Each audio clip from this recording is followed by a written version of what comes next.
Hello and welcome to the podcast. I'm here with Ben Wintour, co-founder of Steel Warriors. Ben, could you introduce yourself to the audience, please? Hi there. Very happy to be here. I'm a co-founder of Steel Warriors, as you just mentioned, trying to reduce the number of people carrying knives on London streets. Okay, so you've done it in a very interesting and imaginative way. But before we get into your work with Steel Warriors, I'd just like you to give us an idea of some of the work you've done before. So you've done quite a number of campaigns in PR related to health. What's been one of your most enjoyable campaigns that you've created? Well, if you just go through the campaign. Yeah, so I've worked for a number of years on different socially led campaigns, both in advertising and in PR. So working as a creative, so coming up with concepts for these campaigns. And that can be anything from anti-smoking campaigns to campaigns that are trying to generate awareness around keeping warm in the winter, one for the NHS. So I always get drawn towards socially led campaigns often, whether that was my initial intention or not. And I just generally feel that those are that is the type of work that I'm most interested in. So one, for example, working on a piece for the NHS was to encourage elderly people to keep warm during the winter.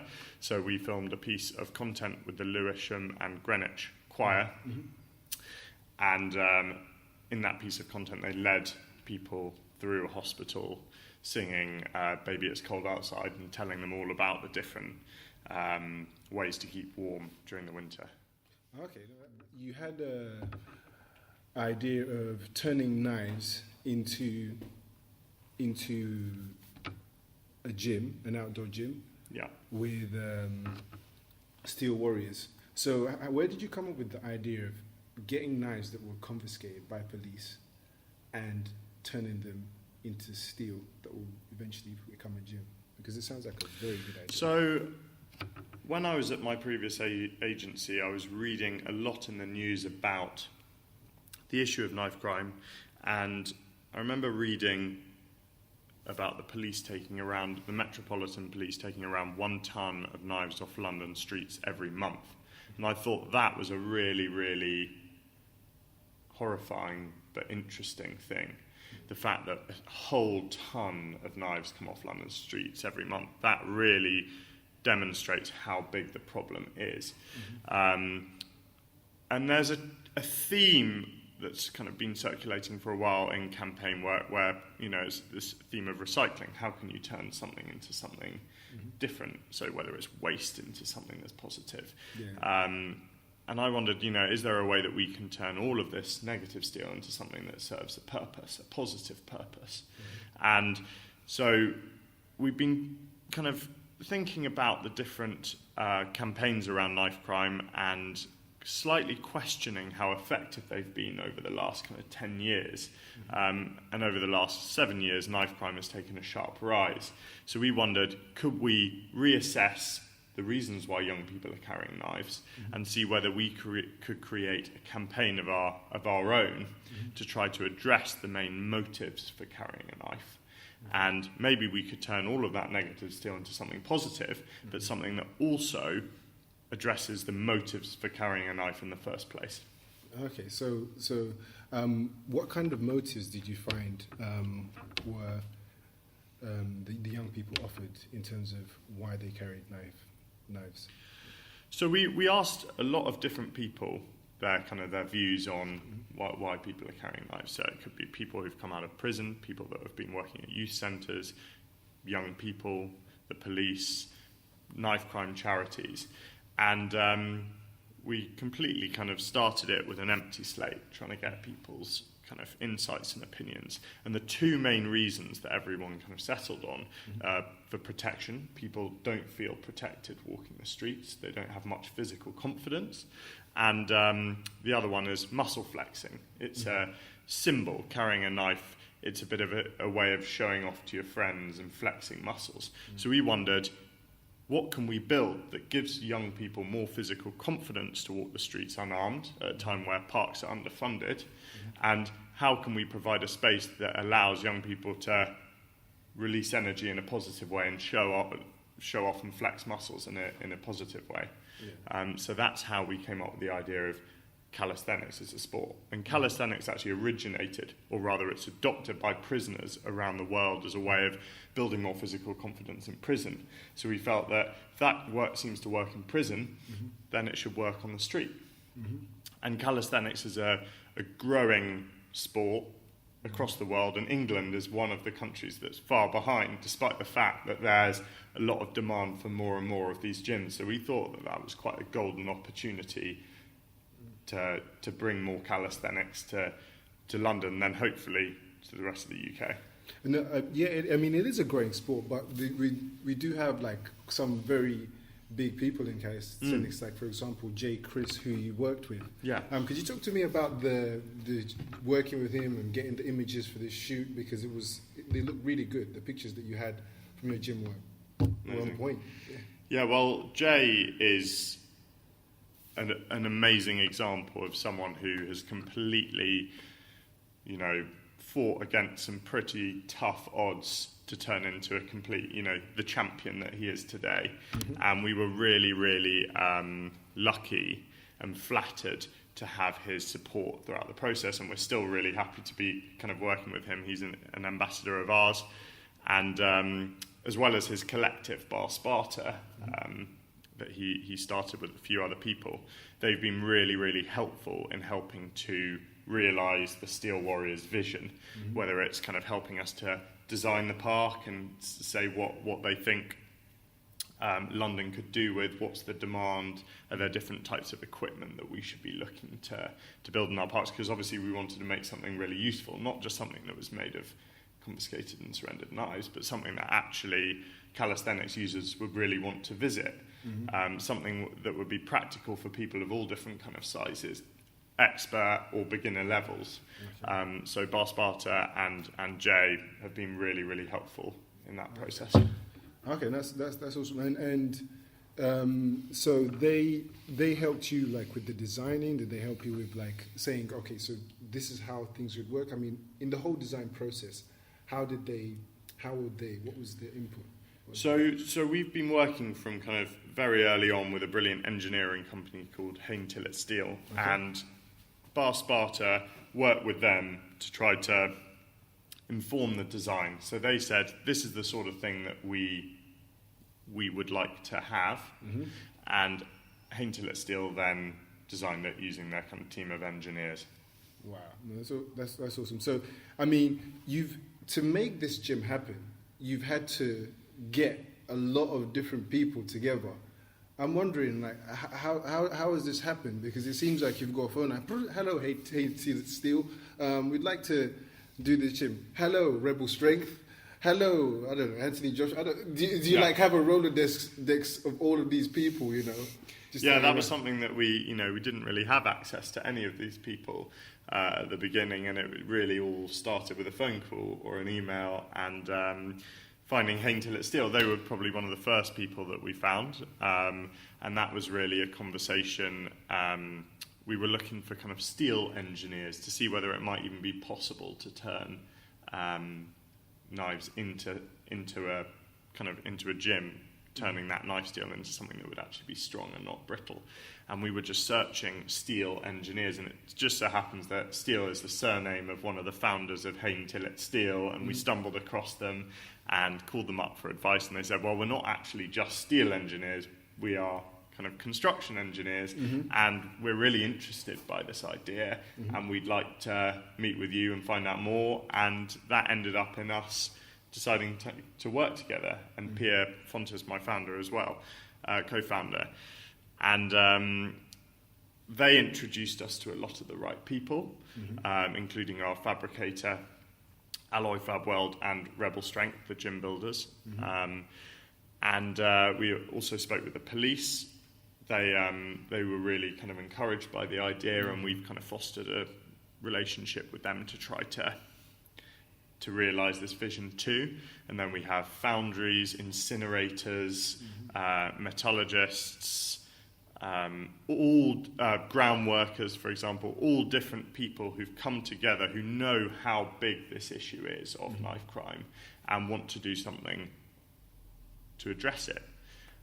So we've probably worked with 15, 20 different companies who've come together on a non-fee paying basis to help to support the build of our first gym, which is a pretty significant thing. We were really, really happy that we've had so much help. Yeah, no, I think it's a testament to how great the idea is. I just wanted to, and also you've got Anthony Joshua to do a fundraising talk with Adam Smith. Was it? Is it an evening with Anthony Joshua? Yeah, so we reached out to Anthony Joshua's team a little while ago, and I think we planted the seed in his head about what the charity is about, and we were really happy to hear that he liked the idea. But then several months later, we were actually approached by his partner StubHub, the ticket reseller, and they also really liked the idea, and they said, you know, we've spoken with Anthony Joshua and we wanted to do a charity event. He's one of our partners, and we both decided that Steel Warriors would be a good charity partner on this event. So we were really, really happy to hear about that, and the event took place at the Indigo O2, and awesome. All proceeds have been going to Steel Warriors, which is really, really great, and it was a brilliant event. And I think Anthony Joshua, as a personality, is someone who is completely right for this sort of thing, because he's someone who really inspires and empowers young people to show that, yeah, you might have quite a rocky start at the beginning of your life, or at the beginning of your kind of teenage years or career, but that doesn't mean that you can't make a great life for yourself and use your energy in a positive way to become a champion like Anthony Joshua has. So we think that he has a real ability to inspire young people and to turn them against, you know, the issue of knife crime, and to really steer them in the right way. And I think he has such credibility to talk about the problems. So we were really, really glad to be working with him. Okay, so looking back on your journey, both of you and your co-founder, with Steel Warriors so far, is there a moment when you can tell that you'd really impacted someone or a group of people and made their lives better? When was the moment where you thought? Well, I think that moment is still happening. I think it's still very early days. And I think sometimes, you know, we launched our first gym only in November, so we can already see that a lot of people are going down there. And I don't think people necessarily change their attitudes overnight. I think it's a more gradual process. But I think in that area of Langdon Park, Tower Hamlets, where knife crime is at a really high level, by seeing lots of young people using that space and engaging in calisthenics, we hope that it will shift their attitudes away from kind of carrying knives, give them a bit more physical confidence, and distract them into a positive way of spending their time, i.e. calisthenics. Hopefully they'll start watching some of the videos that we've put up, training videos. They'll get down to the gym more, and they'll kind of distract themselves like Jay Chris did. He completely turned his life for the better because he got into calisthenics. So he is a really good piece of evidence almost to show that, you know, calisthenics can completely transform you, and it's about meeting new people and being in a positive space. And some of the feedback that we've had from the local youth centre Spotlight has said, you know, lots of different people in that local area have been using it. And it's not necessarily just young people or young men. Lots of girls are using it. Lots of the local Bengali population. So women in hijabs using it in the morning. Lots of different people, cross-sections from that local area have been using the space, which to us is a really encouraging sign that the community are embracing our gym. Yeah, so it's just something that's just brought communities together, different kinds of communities together. Yeah, it's something that's brought different kinds of communities together, and it's hopefully providing young vulnerable people with a space where they can build more physical confidence. And that transformation of physical confidence doesn't necessarily happen in 1 or 2 days. Like visiting any gym, it's something that might take a few months for you to be feel a bit stronger, a bit more empowered to walk the streets, feeling protected. But we're seeing lots of young people using it, and we're hoping that it's going to have more of a positive effect on them. So we're going to be trying to measure the effectiveness of our first gym and apply that to many more gyms across the city. So what kind of things would you be using to measure it? What kind of statistics, or what do you So use to measure? first of all, quantitative evidence, so measuring the levels of knife crime in the immediate area over an X period of time and seeing whether those are going down. Qualitative evidence, like speaking to young people in the local area and to local youth centres to see how the space is being engaged with. Measuring footfall, so the amount of people who are clicking into Snapchat to access the space. You can calculate, a lot of people using the gyms. So it's a combination of lots of different kind of observances. And ultimately, is knife crime in that local area going down? Okay. And speaking to people saying, has this helped to give you a positive way of spending your time? And that to us is quite a good piece of kind of feedback from local people to see that we're doing a good job, hopefully. And so it's definitely had an impact on their physical health, but would you say it's had an impact on the mental health of the community and the morale?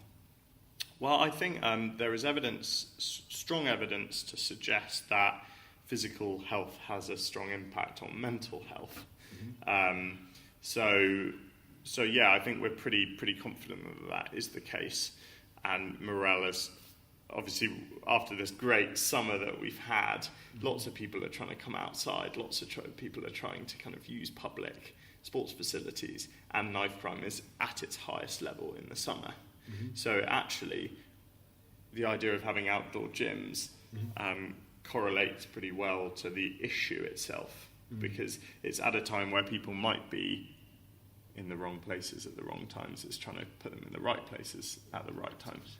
Is it almost like you said, it's creating a positive distraction? Yeah, it's a positive distraction. It's a way of muscle flexing in a good way. Lots of young guys and girls want to come together, and showing off is a pretty normal part of any teenager or young adult's life often. So it's this idea of how can we, if you're going to show off, how can you do that in a cool way, in a positive way, not by carrying a 12-inch knife, but actually by getting into the world of calisthenics, which is something that can be really respected by a lot of people getting into sport. So, I mean, are you thinking of, what other ideas are you thinking of doing? Because I think it would be a great place to have a competition or to do some sort of event there. Have you thought about having events there? Absolutely. So watch that space. Okay. There'll be hopefully some interesting things coming up, but definitely that's something we've had in mind. One of the reasons why actually the gym has 3 kind of podiums built into it, because we thought they could double up as squat blocks, but also as kind of a competition space. Wow, that's very interesting. So, in terms of the people that you've worked with, there's a guy called Derek Twom. Yeah. Could you tell me about his story and how he got involved with Steel Warriors? So Derek was originally based in the US, and he got involved in kind of the wrong kind of sort of things, and he ended up going to prison for quite a long time out in the States. And he basically decided that he wanted to get away from that world after coming out of prison. But he loved fitness and exercise, and I think he got really into that in prison as well. And he came over to the UK and started this amazing fitness academy called MEM Fitness. And he's also been going into prisons like Brixton Prison and different prisons, teaching and educating prisoners about calisthenics and getting them really into the sport. So we thought he was a really, really good role model and ambassador for Steel Warriors, and he has been over the last kind of year or so. So it's been really, really great working with him. Okay, so just a couple of things as well. How did you think how did the conversation go when you came up to, say, for example, the police, and you told them, okay, so you've got these knives, we want to take them and create a gym out of them, or create a street gym? How did that go? Because it seems like it would be hard to convince them. Absolutely, yeah, quite rightly. It's hard to convince them to kind of recycle all of that knife steel. It was a long conversation, series of conversations, and it was a journey that we've been on with the police from the kind of very beginning, from saying, you know, this is an idea that we have, this is a vision that we have, how can we do this safely and securely and ultimately benefit people? And it's something that, you know, sometimes organisations can be quite difficult to, you know, if it's outside of their typical way of dealing with things, particularly big public organisations.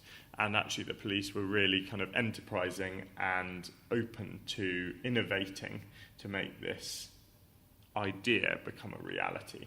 But obviously we've done that in a kind of gradual way to make sure that it's really safe, to make sure that it's done responsibly.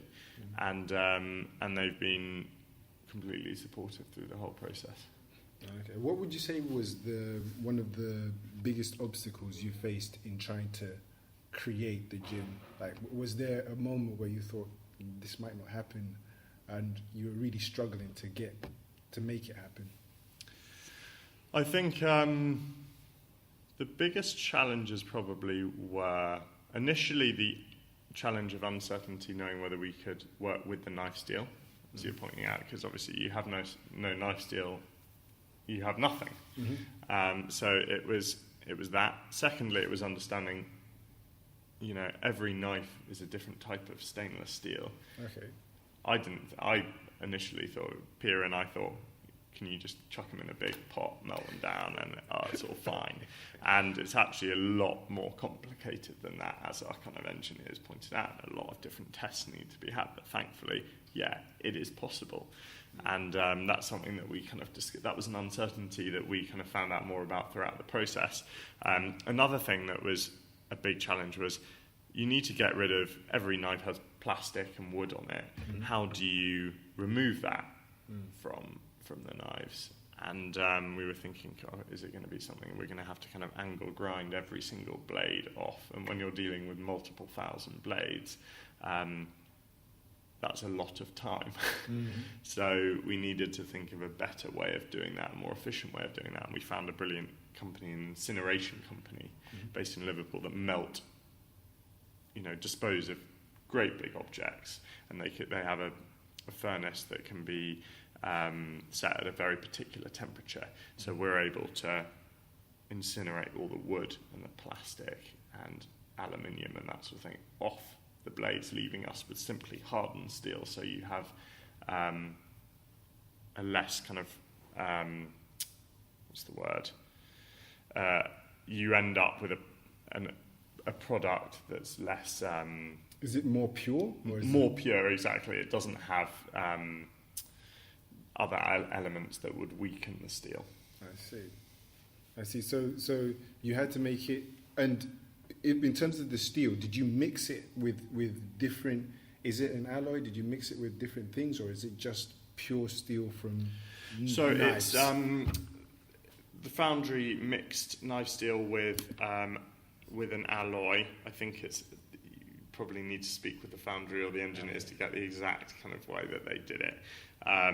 But they mixed it with another type of steel to strengthen the individual components.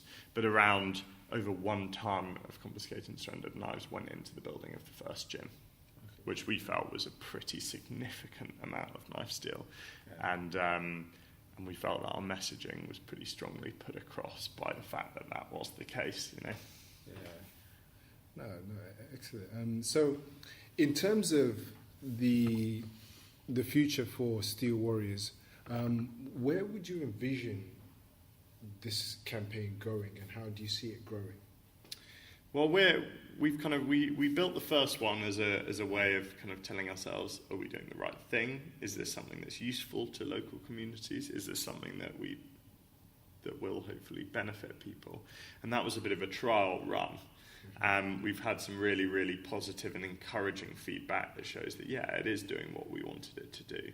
So we're looking to build more, and that isn't something that happens kind of overnight, but we're working with the right parties to get those conversations going. And we'd really like to expand across the city of London, and then hopefully ultimately across the whole of the country, because knife crime isn't something that's just affecting the city that we're in now. It's an issue that's affecting Liverpool, Birmingham, Manchester, lots of other cities across the UK.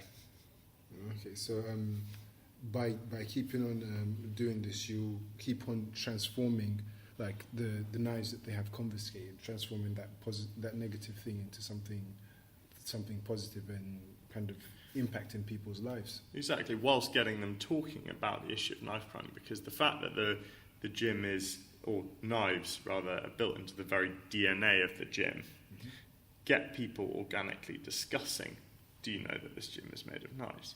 And that conversation gets them talking about the issue of knife crime, and talking about issues is a proven way to preventing them. So that's kind of one of the things that we're looking at doing by building the gyms as well. So in terms of supporting the growth of Steel Warriors as a community and supporting you guys building upon the vision, how can the audience do that? How can people do that?